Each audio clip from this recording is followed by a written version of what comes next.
Sa umagang iyon na nababalot pa sa manipis na ulap-usok ng Maynila, ang kahabaan ng Aurora Boulevard sa Cubao ay tulad ng dati, magulo, nagmamadali, at puno ng mga tunog ng busina ng sasakyan na humahalo sa sigawan ng mga nagtitinda sa bangketa. Ngunit sa likod ng abalang tanawin, may isang bagay na hindi pangkaraniwan. Sa dulo ng kalsada, sa tapat mismo ng mga tindahan na kararating pa lang ng mga may-ari, nakatayo ang tatlong lalaking nakauniporme ng pulis, ngunit hindi ito isang opisyal na checkpoint. Walang police line, walang sasakyang pangserbisyo, walang anumang karatula ng isinasagawang operasyon, tanging tatlong lalaki na may gusot na uniporme at matatalim na tingin. Pili lamang ang kanilang pinapahintong mga motorsiklo. Nagsimulang magbulungan ang mga residente, ngunit pinili na lang nilang magpatuloy sa paglalakbay dahil sa takot na masangkot sa gulo. Dito sa Pilipinas, mas gugustuhin pa ng mga tao ang umikot sa mas malayong daan kaysa harapin ang posibleng problema. Samantala, isang babaeng nakasuot ng itim na salamin ang nagmamaneho ng isang makintab na itim na scooter, papalapit mula sa kaliwang bahagi ng kalsada. Ang kanyang half-face helmet ay nagtatakip sa bahagi ng kanyang mukha, ngunit mula sa sulyap ng kanyang mga mata na paminsan-minsan ay nakikita, malinaw na hindi siya isang ordinaryong mamamayan. Ang kanyang tingin ay kalmado, masyadong payapa para sa isang taong malapit ng masita sa isang tila lehitimong checkpoint. Ang pangalan niya ay si Teniente Clara Reyes. 29 na taong gulang. Para sa isang karaniwang tao, maaaring isa lamang siyang empleyada sa opisina na papunta sa trabaho. Ngunit ang katotohanan ay malayong-malayo roon. Sa likod ng suot niyang itim na jacket, nakatago ang isang AE na iilang tao lamang ang may karapatang malaman, isang opisyal ng Sandatahang Lakas ng Pilipinas. Ngunit hindi siya isang ordinaryong sundalo. Si Clara ay isang miyembro ng Intelligence Service of the Armed Forces of the Philippines, o ISAFP, isang unit ng intelihensya na karaniwang nagtatrabaho sa katahimikan. Sanay siyang bumaba sa lapangan nang hindi lantad ang kanyang pagkakakilanlan, nagmamasid sa maliliit na detalye, at nag-aanalisa ng mga problema nang hindi napapansin. Sa umagang iyon, ang kanyang tanging misyon sana ay maghatid ng mga dokumento sa isang tanggapan ng sektor. Ngunit tila hinila ng tadhana ang kanyang mga hakbang patungo sa iligal na checkpoint na iyon. Habang papalapit ang scooter ni Clara, isa sa mga pulis, isang lalaking may malaking tiyan, nakasuot ng murang salaming pang-araw, at may sigarilyong nakaipit sa kamay, ay itinaas ang kanyang kamay na may ere ng kapangyarihan. Para, miss, sigaw niya habang kinakatok ang katawan ng scooter ni Clara gamit ang isang maliit na batuta. Dahan-dahang huminto si Clara. Magandang umaga po, sir, magalang niyang sabi. Ang pulis ay nagbuga ng usok ng sigarilyo direkta sa mukha ni Clara, isang kilos na tila sinadya. Umaga. Lisensya at rehistro. Inilabas ni Clara ang kanyang ACCE at lisensya nang walang maraming salita.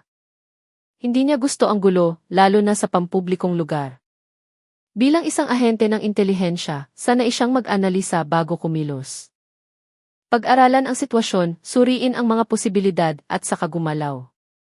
Mumisi ang tatlong pulis nang matanggap ang mga dokumento ni Clara, na para bang nakahanap sila ng bagong biktima. Tiningnan ng pulis na may salamin ang rehistro, pagkatapos ay dahan-dahang umiling habang malakas na tumikim. It's sad, may mali dito, miss. Kumunot ang noo ni Clara. Ano po iyon, sir? Kumpleto po ang mga papeles ng motor na ito. Regular po ang maintenance at buhay ang rehistro. Binaliktad ng pulis ang rehistro na parang isang investigador na nagkukunwaring may natuklasang pagkakamali. Kumpleto nga. Pero hindi ko sinabing walang violation. Ang sinasabi ko lang may mali. Ang tono ng kanyang pananalita ay sadyang diniinan upang lumikha ng tensyon. Lumapit ang dalawa pang pulis na para bang nais siyang takutin. Ano po ang mali, sir? Tanong ni Clara, nananatiling kalmado. Itong helmet mo, masyadong maikli, sabi ng isa sa kanila na may tuso na tingin. Sa bagong pamantayan ng FE, ang half-face helmet dapat ganito. Itinuro niya ang helmet ng isa pang pulis. Ngunit kitang-kita na ito ay isang murang helmet na may peking sticker ng F. Hindi kumibo si Clara, ang kanyang mukha ay nanatiling walang emosyon. Kaya, tiketan ka namin. Maliban na lang kung... Alam mo na. Sabi ng pulis na may malaking tiyan habang kinikiskis ang kanyang hinlalaki at hintuturo, isang universal na senyas para sa paghingi ng pera o tikotong. Ilang residente ang nagmamasid mula sa malayo. Karaniwan, susuko na lang ang sinuman, magbabayad ng hipang kape at aalis. Ngunit si Clara ay hindi karaniwang tao. Isang bahagyang ngiti ang gumuhit sa mga labi ni Clara. Sir, anong klaseng operasyon po ba ito? Hindi po ako nakakakita ng opisyal na signage, walang anunsyo, walang sasakyang pangserbisyo, at wala man lang miyembro ng PPS na nagbabantay. Agad na nanigas ang 3 pulis. Wow, ang dami mo namang alam, ha, sabi ng pulis na may salamin habang lumalapit at tinatapik-tapik ang balikat ni Clara. Mukhang pamilyar ka sa proseso, ah. Taga-media ka ba o taga-vax? Naging malamig ang tingin ni Clara. Maaari ko po bang makita ang inyong mission order para sa operasyong ito, sir? Umisi ang pulis. Huwag ka nang mag-angas. Babae ka, huwag kang umasta na parang siga. Nakakaabala ka lang. Ang pangungusap na iyon ang nagpabago sa sitwasyon. Ang tingin ng mga mamamayan ay mas lalong natuon sa kanila. Ilang motorista na huminto sa likuran ay nagsimula ng ilabas ang kanilang mga cellphone para mag-record. Kinabahan ang 3 pulis, ngunit sinubukan pa ring ipakita ang kanilang otoridad. Lumapit pa ang pulis na may malaking tiyan at, nang walang babala, biglang binunot ang susi mula sa scooter ni Clara. Kung marami ka pang sasabihin, i-impound ko itong motor mo. Tumingin ng diretso si Clara sa kanyang mga mata. Sir, pakibalik po ang susi ng motor ko. Hindi maaari. Lumalaban ka kanina. Nagtatanong lang po ako tungkol sa mission order. Mission order? Sino ka ba? Babae ka lang, ang lakas ng loob mong utusan ang pulis. Huminga ng malalim si Clara. Sa kanyang isipan, bumulong siya, ayaw ko talagang gumawa ng gulo, pero hindi ito maaaring palampasin. Bago pa man siya makapagsalita, hinablot ng pulis ang kwelyo ng kanyang jacket upang takutin siya. Agad na nagkagulo ang mga tao. Hoy, bakit niyo naman sinasaktan? Babae yan, sir. Teka, totoong checkpoint ba to o kotongan lang? Itinaas ni Clara ang isang kamay, nagbibigay senya sa mga tao na huwag magpanik. Nananatili siyang nakaupo sa kanyang motor. Sir, ang kanyang boses ay patag. Alisin niyo po ang kamay niyo sa akin. At kung ayaw ko, anong gagawin mo? Pulis ang hari dito sa kalsada. At iyon ang huling pangungusap bago sumiklab ang unos. Sa isang mabilis na kilos, halos hindi makita ng karaniwang mata, hinawakan ni Clara ang pulso ng pulis, pinilipit ito sa kanyang likuran, at ibinagsak ang malaking katawan nito sa semento gamit ang isang simpleng teknike ng pag-lock. Blag! Sumigaw sa sakit ang pulis na may malaking tiyan. Nagulat at nagsigawan ang mga tao sa paligid. Naku po! Anong ginawa ng babae? Ang bilis ng kilos niya. Nalock niya yung pulis. Nagulat ang 2 pang pulis at agad na sinubukang tulungan ang kanilang kasamahan. Ngunit mas mabilis kumilos si Clara. Nang tangkain ng isa sa kanila na sipain siya, umikot si Clara, umiwas, at pagkatapos ay nagsagawa ng isang leg sweep na naging dahilan upang mawalan ng balanse ang pulis at bumagsak ito sa bangketa. Sinubukan ng huling pulis na kunin ang kanyang batuta, ngunit inagaw ito ni Clara sa pamamagitan ng pagpihit sa kanyang pulso at sinipa siya ng bahagya sa dibdib. Sapat na upang mapaupo siya, ngunit hindi sapat upang malubhang masaktan. Lahat ng kilos ni Clara ay mahusay, mabilis, at kontrolado, isang katangian ng pagsasanay sa close quarters combat ng isang intelligence operative. Ngayon, talagang nagkakagulo na ang mga tao. Wow, sino yung babaeng iyon? Ang galing! Tumba lahat ng pulis. Para akong nanonood ng pelikula.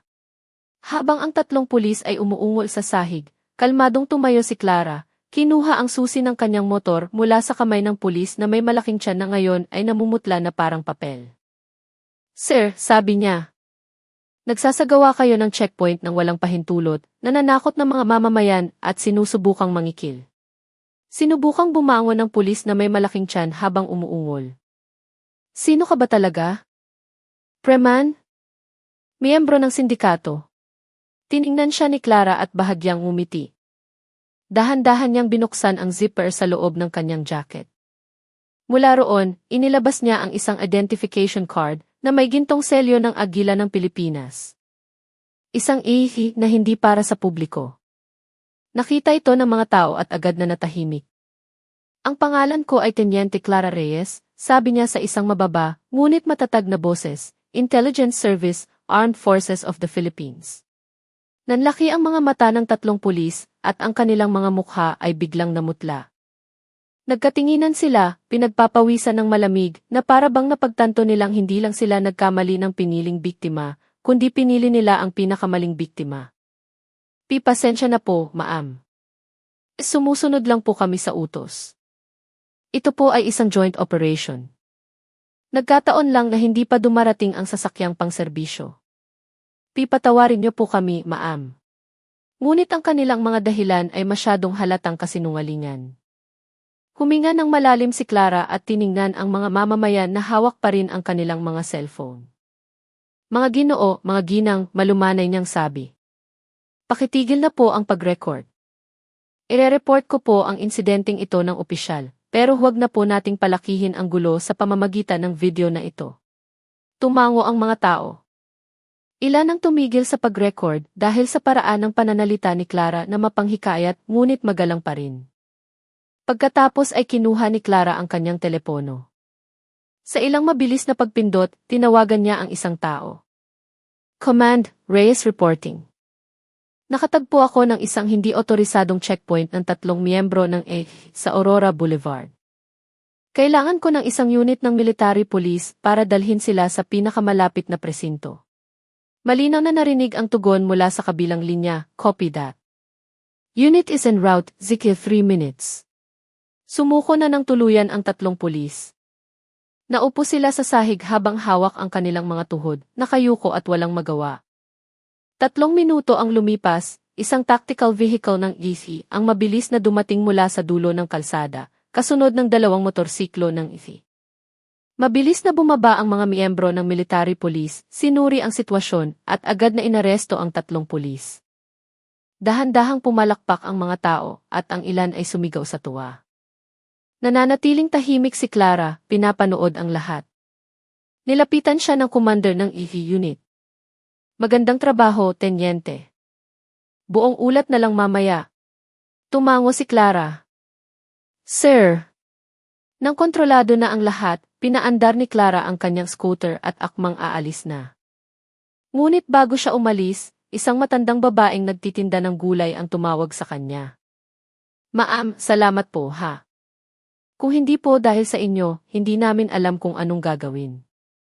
3 araw na po silang nangingikil dito. Bahagyang umiti si Clara. Walang anuman, Nay. Karapatan po ng mamamayan na maprotektahan. Umalis siya nang hindi inaasahan na ang insidenteng iyon ay na-record ng isang tao na tahimik na hindi pinatay ang kanyang kamera. At ang video na iyon ay magiging viral sa buong bansa sa loob lamang ng ilang oras. Tanghali na at nakakapasong ang sikat ng araw. Kararating lang ni Clara sa tanggapan ng sektor matapos ihatid ang 3 pulis sa kampo ng IFI. Balak niyang tapusin ang kanyang ulat, humigop ng kape at bumalik sa kanyang karaniwang gawain. Ngunit ang kanyang mga plano ay biglang nasira. Pagkaupo pa lang niya, isang kasamahan sa intelligence, si Ana, ang tumakbo papalapit na may itsura ng pag-aalala. Clara, nakita mo na ba ang balita? Kumakalat na ang video mo. Itinaas ni Clara ang kanyang kilay. Anong video? Binuksan ni Ana ang isang malaking screen sa briefing room at doon ipinakita ang isang video na maihabang 1 minuto at 28 segundo. Ang video ay nagpapakita ng 3 pulis na humaharang sa isang scooter, ang kanilang magaspang na pagkilos sa isang babaeng motorista. At sa loob ng ilang segundo, pinabagsak ng babae ang 3 gamit ang isang napakabilis na martial arts technique. Nakatakip man ang mukha ni Clara ng helmet at face mask, mahirap itago ang kanyang estilo ng pakikipaglaban. Dumagsa ang mga komento ng netizens. Sino tong babaeng to? Grabe ang galing. Mga pulis na ganito ang sumisira sa imahe ng Siguradong sundalo to o intelligence. Kitang-kita sa galaw. Viral to, pre. Hindi pangkaraniwan ang mga kilos niya. Ang video ay umabot na sa 2.8 milyong views sa loob lamang ng isang oras. Tiningnan ni Ana si Clara na may hindi makapaniwalang ekspresyon. Hindi mo na malaya na nire-record ka? Tinakpan ni Clara ang kanyang mukha gamit ang kamay. Diyos ko! Sinabi ko na sa kanila na huwag mag-record. Bakit kumalat pa rin? May isang netizen na nag-upload pa rin. Siguro hindi narinig ang babala mo. Ngayon, lahat ay nagkakagulo. Tumango si Ana na may pag-aalala. At hindi lang mga netizen, nakita na rin ang command. Agad na tumingin ng matalim si Clara. Anong sabi ni Colonel? Lumunok si Ana. Pinapatawag ka. May emergency meeting sa headquarters. Sa hapon, ang briefing room ng ISAFP ay puno ng ilang matataas na opisyal. Pumasok si Clara at tumayo ng tuwid. Si Colonel Mateo Cruz, ang kanyang superior, ay agad siyang tiningnan na may ekspresyong mahirap basahin. Teniente Reyes, sabi niya. Sir, ang video mo ay naging pambansang usapin na. Maging ang provincial director ay tumawag na sa amin. Sir, kumilos po ako ayon sa nararapat. Nagsasagawa sila ng illegal na checkpoint, nananakot ng mamamayan at nangingikil. Alam ko yan. Hinaplos ni Colonel Cruz ang kanyang mukha. Ang ikinababahala namin ay hindi ang iyong kilos, kundi ang epekto ng pagiging viral nito. Natahimik si Clara. Ang bansang ito ay sensitibo pagdating sa relasyon ng ihi at hi. Kapag nagkaroon ng hindi pagkakaunawaan, pinalalaki ito ng social media. Maaaring hindi mo intensyon na mapahiya ang sinuman, ngunit sumabog ang video na iyon. Tumango si Clara. Handa po akong managot, sir. Matagal siyang tinitigan ni Colonel Cruz. Iyan nga ang problema, Reyes. Wala kang kasalanan. Ngunit minsan, ang politika ay hindi sumusunod sa lohika. Pinindot niya ang isang remote. Sa screen, lumitaw ang mga balita sa telebisyon. Sundalo, binugbogan pulis. Viral, misteryosong babae, tinumbagan kotong cops. Tingnan mo yan, sabi ni Cruz. Ang naratibo ng media ay nagsisimula ng mawala ng kontrol. Samantalang ikaw ay nagpapatupad ng batas, hindi umaatake sa ibang institusyon. Ipinikit ni Clara ang kanyang mga mata sandali at huminga ng malalim. Kolonel, ano po ang dapat kong gawin? Magpapatuloy ka sa pag-uulat. Ipoproseso natin ang kaso ng mga pulis na iyon ayon sa batas. Ngunit tiningnan niya si Clara ng maseryoso. Kailangan nating malaman kung sino ang nasa likod ng illegal na checkpoint na iyon. Iminulat ni Clara ang kanyang mga mata. Anong ibig niyong sabihin, Kolonel? Gumagalaw ba ang 3 pulis na iyon ng mag-isa, o may isang paksyon na nagsasamantala sa sitwasyon? Hindi natin maaaring isantabi ang posibilidad na ito, Reyes. Maaaring mas malaki ito kaysa sa inaakala natin. Mabilis na umikot ang isip ni Clara. Ang illegal na checkpoint kaninang umaga ay talagang kakaiba. Ang mga pulis ay masyadong kampante na para bang may malakas na backer sila. Dahan-dahan siyang tumango. Handa po akong bumalik para mag-imbestiga. Mabuti. Tumayo si Colonel Cruz. Simula ngayong gabi, gagawin mo ang isang undercover na misyon. Hahanapin natin kung sino ang utak nito. Ngunit mag-ingat ka. Ang kasong ito ay nasa ilalim na ng pampublikong atensyon. Madaling mababasa ang bawat kilos mo. Sir! Pero bago yon, itinuro ni Colonel Cruz ang telebisyon. Kailangan mong maging handa na harapin ang isang bagay. Ano po iyon, Colonel?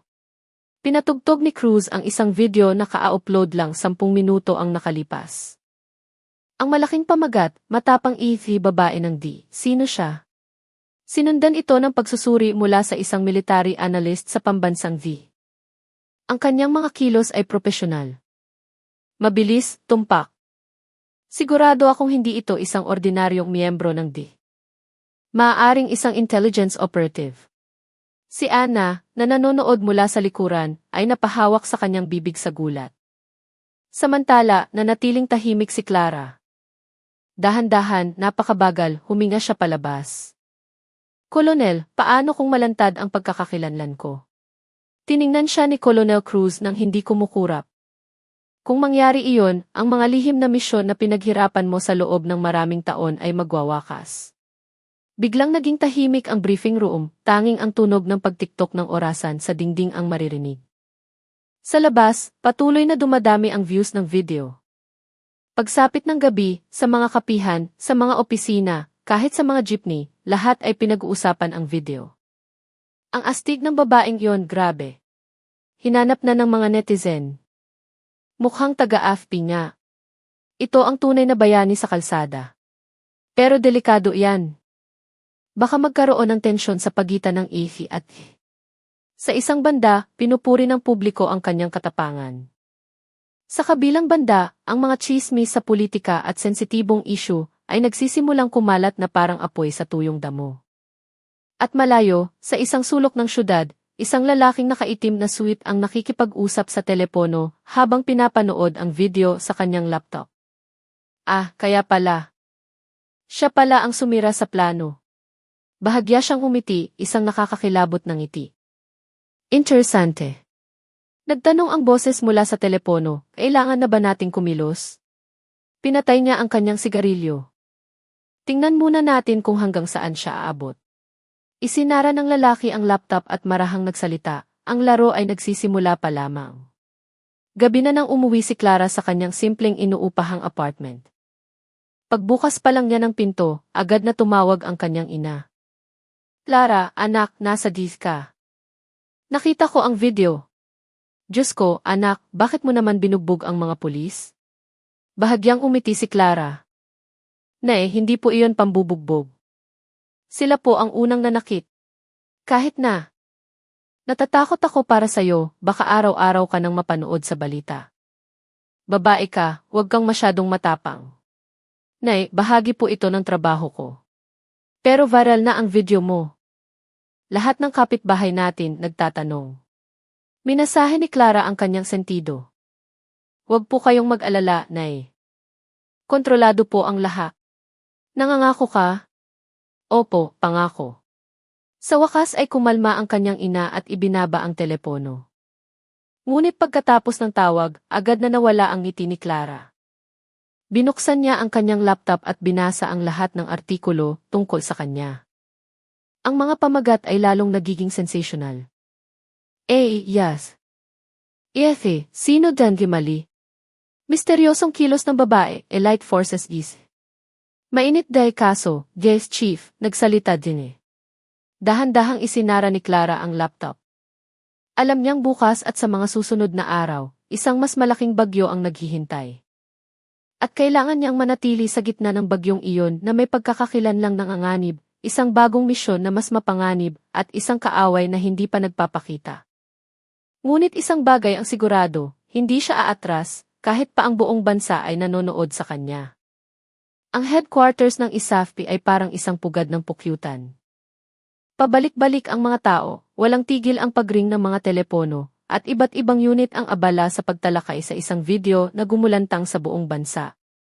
Dumating si Clara na may mabilis na hakbang, dala ang isang maliit na bag na naglalaman ng kanyang kagamitan para sa undercover. Handa na siyang isagawa ang misyon na ibinigay ng kanyang commander, imbestigahan kung sino ang nag-utos sa iligal na checkpoint. Sinalubong siya ni Ana na may nag-aalalang mukha. Clara, sigurado ka ba? Viral ka ngayon. Delikado ang mag-undercover. Wala akong pagpipilian, Ana, matatag na sagot ni Clara. Binago ng video na iyon ang maraming bagay. Kung mananahimik ako, maaaring makatakas ang utak sa likod ng operasyong iyon. Kahit man lang mag-iba ka ng face mask. Matalas ang mata ng mga netizen ngayon. Bahagyang humiti si Clara habang inaalis ang kanyang itim na mask at pinapalitan ito ng isang simpleng puting mask. Kamukha ko pa rin ba? Tiningnan ni Ana si Clara mula ulo hanggang paa. Pero at least medyo iba na. Pumasok si Colonel Cruz sa briefing room na may seryosong mukha. CJ, magsimula na tayo. Sa screen, lumitaw ang mga larawan ng 3 pulis na nahuli kahapon. Pagkatapos ng interogasyon kagabi, kakaiba ang resulta, sabi ni Cruz habang nagtuturo. Inamin ng tatlong pulis na nakatanggap sila ng verbal na utos mula sa isang taong nagpakilalang isang mataas na opisyal ng pulisya. Ngunit nang suriin, ang pangalang iyon ay hindi nakarehistro sa istruktura ng alinmang rehiyonal na tanggapan ng Kumunot ang noo ni Ana. Kaya pekeng pagkakakilanlan iyon? Hindi lang peke, sagot ni Cruz. Ipinapakita nito na may isang panlabas na partido na nagpapanggap bilang isang opisyal ng pulisya at nag-uutos ng mga iligal na checkpoint. Pinindot niya ang remote. Ang susunod na slide ay nagpakita ng data ng transaksyon sa bangko. Ang tatlong pulis na iyon ay nakatanggap ng mga kahina-hinalang transfer sa kanilang mga account. Maliit ang halaga, mula 3,000 hanggang 5,000 bawat isa. Ngunit regular itong ginagawa linggo-linggo mula sa iba't ibang numero ng account. Tumingin ng matalim si Clara sa screen. Ito ay isang organisadong iligal na operasyon, Kolonel. Tama. At hinala namin na ang mga peking checkpoint na ito ay isang maliit na pagsubok lamang sa lapangan ng isang mas malaking network. Maaaring pangingikil o maaaring para sa pagmamapa ng teritoryo. Nagtanong si Ana, kung gayon, ano ang magiging gawain ni Clara? Tumingin ng matalim si Cruz kay Clara. Ikaw, Teniente Reyes, ay mag-i-infiltrate bilang isang ordinaryong motorista upang painin ang nagbibigay ng utos. Natukoy na namin ang isang lugar na pinaghihinalaan, ang paligid ng farmers market sa Cubao, partikular sa isang eskinita doon. Sir, may dahilan kami kung bakit ikaw lang ang gagawa nito. Ibinaba ni Cruz ang kanyang boses. Ang utak nito ay tiyak na napanood na ang viral na video kahapon. Magiging mausisa sila. Kikilos sila. At hindi nila akalain na babalik ka sa mismong lokasyon. Natahimik si Clara sandali. Naiintindihan ko, Kolonel, sa wakas ay marahan niyang sinabi. Ngunit sumingit si Ana, Clara, kung makilala ka nila mula sa video, delikado iyon. Sumagot si Cruz, iyan mismo ang silbi ng intelligence, gamitin ang nalalaman ng kaaway upang painin sila. Tanghali, sa paligid ng farmers market sa Cubao. Nakasuot si Clara ng isang kulay abong hoodie, itim na maong, at isang helmet na may madilim na visor. Ang kanyang motorsiklo ay hinira mula sa headquarters upang hindi madaling makilala. Ipinark niya ang motor malapit sa palengke at naglakad. Nagkunwari siyang namimili ng gulay, nakihalubilo sa karamihan, ngunit mabilis na nagtatrabaho ang kanyang isipan. Sino ang nag-utos ng iligal na checkpoint? Bakit sa lokasyong ito? Ano ang kanilang motibo? Patuloy siyang nagmasid, binabantayan ang mga kahina-hinalang mukha.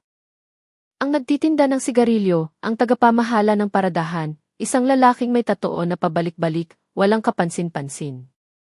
Hanggang sa isang payat na binata na may asul na sombrero ang lumapit sa tagapamahala ng paradahan at nagsabing, sapat na ang lakas para marinig ni Clara. Tol, sabi ni boss, tuloy daw ang operasyon mamayang hapon. Walang aatras. Mabilis na tumango ang tagapamahala ng paradahan. Agad na nag-focus si Clara. Operasyon. Anong operasyon? Tumingin ang binata sa kanan at kaliwa bago umalis. Ngunit sandali bago siya lumampas, ang kanyang tingin ay huminto kay Clara. Isang segundo lamang. Ngunit ang tingin na iyon, isang tingin ng pagdududa. Na para bang nakita na niya ang mukha ni Clara dati. Inayos ni Clara ang kanyang mask at visor, pagkatapos ay nagkunwaring yumuko habang pumipili ng gulay. Kumunot ang noo ng binata, sinusubukang alalahanin ang isang bagay, at pagkatapos ay nanlaki ang kanyang mga mata. Teka, parang nakita na kita. Bago pa man niya matapos ang kanyang pangungusap, mabilis na humakbang si Clara patungo sa karamihan. Sumiksik siya sa pagitan ng mga namimiling ginang, pagkatapos ay lumiko patungo sa isang tindahan ng damit. Sumunod ang binata. Hoy, sandali. Ikaw. Pinabilis ni Clara ang kanyang paglakad, ngunit hindi tumakbo upang hindi makatawag ng pansin. Gayunpaman, palapit ng palapit ang binata hanggang sa sumigaw siya, siya yon. Yung babae sa video. Napalingon ang mga tao sa paligid kay Clara. Naging tensyonado ang kapaligiran. Ang sigaw na iyon ay parang isang alarma na nag-trigger ng isang otomatikong pagkilos. Mula sa isang maliit na eskinita, dalawang lalaking nakaitim na jacket ang lumabas at diretsong tumingin kay Clara. Hindi sila mukhang ordinaryong mamamayan. Ang kanilang mga kilos ay mabilis at sanay. Isa sa kanila ang naglabas ng cellphone. Ang isa naman ay kinapa ang kanyang baywang. Marahil hindi isang baril, ngunit malinaw na isang bagay na mapanganib. Agad na napagtanto ni Clara. Nagsimula na ang habulan. Huminga ng malalim si Clara at nagdesisyon. Sa loob ng ilang segundo, tumalon siya sa ibabaw ng isang tumpok ng mga plastik na kahon ng gulay na nagpasigaw sa ilang ginang. Ay, ano ba yan? Hinabol siya ng dalawang lalaking nakaitim na jacket mula sa likuran ng napakabilis. Ang palengke ay naging isang masikip na maze ng mga tindahan, mga basket ng sibuyas, at mga nagtitinda na nalilito sa kaguluhan. Habulin nyo! Huwag niyong patakasin! Tumakbo si Clara habang naghahanap ng daan palabas. Ngunit bigla, mula sa kaliwa, isang malaking lalaki ang humarang sa kanya at sinubukang hawakan ang kanyang braso. Hinto! Yumuko si Clara, umikot at blam. Ang kanyang kanang siko ay tumama sa tadyang ng lalaki. Nang hindi naghihintay ng reaksyon, sinipa niya ang binti ng lalaki at lumundag sa ibabaw niya. Nagulat na sumigaw ang mga tao sa palengke. Ano nang nangyayari dito? Ang liksi ng babae. Hinahabol pa rin siya ng dalawang lalaki at ang binata na nagsimula ng gulo ay tumatakbo na ngayon habang may tinatawagan. Malinaw na narinig ni Clara, "Boss, nakita na namin yung babae." Yung viral. Yung nagpatumba sa mga pulis. Bumalik siya. Kumulo ang dugo ni Clara. Hindi ito isang simpleng kaso ng pangingikil. Mayroong isang mas malaking organisasyong kriminal sa likod nito. Patuloy siyang tumakbo, naghahanap ng isang eskinita palabas ng palengke. Matapos ang mahabang pagtakbo, pumasok si Clara sa isang makitid na eskinita. Ngunit sa kasamaang palad, ito ay isang dead end. Sumpain. Lumingon siya. Ang tatlong lalaki ay nakatayo na sa pasukan ng eskinita. Natrap siya. Walang ibang daan. Ngumisi ang binatang may sombrero. Sa wakas, nagkita rin tayo. Inilabas ng lalaking nakaitim na jacket ang isang maliit na patalim. Gusto kang makausap ng boss namin. Inayos ni Clara ang kanyang tindig. Sino ang boss nyo? Umiling ang binata. Huwag ka nang magtanong. Ang malinaw, hindi niya nagustuhan ang paglabas mo sa video. Lumapit ang lalaking may patalim. At gusto niyang malaman kung sino ka ba talaga. Umatras si Clara ng kalahating hakbang, inihahanda ang kanyang posisyon sa pakikipaglaban. Ang kanyang tingin ay naging kasing lamig ng bakal. Isa lang akong ordinaryong babae, marahan niyang sabi. Tumawa ang binata. Ordinaryong babae na kayang gawing pancake ang tatlong pulis. Itinaas ng lalaking may patalim ang kanyang sandata. Wala kaming pakialam kung anong klaseng babae ka. Ang malinaw, masyado kang nakikialam sa hindi mo dapat pakialaman. Humakbang siya pasulong. 1, 2, 3 hakbang. Pagkatapos ay marahang nagsalita si Clara, isa sa inyo ang magiging gabay ko para malaman kung sino ang boss nyo. Huminto ang mga lalaki. Ano? Bahagyang umiti si Clara. Dahil hindi na ako tatakbo. Humakbang siya pasulong at, sa isang mababang boses, sinabing, uhulihin ko ang isa sa inyo. Unang sumugod ang lalaking may patalim. Mabilis ang kanyang pagsaksak.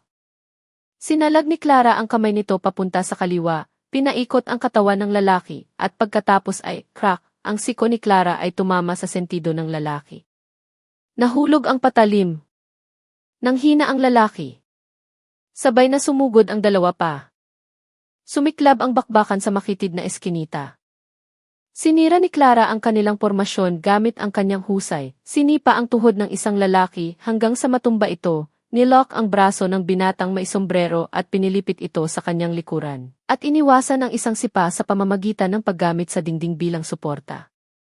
Ang kanyang mga kilos ay mabilis at tumpak, ngunit pinigilan pa rin niya ang sarili na hindi makasakit ng malubha. Kailangan niya ang isa sa kanila na buhay bilang mapagkukunan ng impormasyon. Sumigaw ang isang lalaki, "Boss! Boss! Kailangan namin ng tulong." Lumapit si Clara, hinila ang kwelyo ng binatang may sombrero at idiniin ito sa dingding. Ang numero ng boss nyo ngayon na. Nanginginig ang binata. Hindi ko pwedeng. Bago pa man niya matapos ang kanyang pangungusap, isang bagong boses ang narinig mula sa dulo ng eskinita. Isang boses na malalim, malamig, ngunit napakalinaw. Kayong dalawa, tumabi. Napalingon si Clara. Sa dulo ng eskinita, nakatayo ang isang lalaking nakaitim na suit. Ang lalaking nanonood ng kanyang video sa laptop kahapon. Kalmado siyang nakatayo na para bang matagal na siyang naghihintay. Ang kanyang tingin ay matalim. Hindi siya isang ordinaryong gangster, hindi isang mababang uring kriminal. Bahagya siyang umiti. Teniente Clara Reyes. Agad na nanlamig ang dugo ni Clara. Alam ng lalaki ang kanyang pangalan. Binitawan niya ang binatang may sombrero. Sino ka? Malamig na tanong ni Clara. Ikinumpas ng lalaki ang kanyang mga kamay. Magalang ngunit mapanganib. Ang taong naghihintay sa iyong pagdating. Dahan-dahan siyang humakbang. Dahil sinira mo ang aming mga plano. Naghanda si Clara. Tiningnan siya ng lalaki habang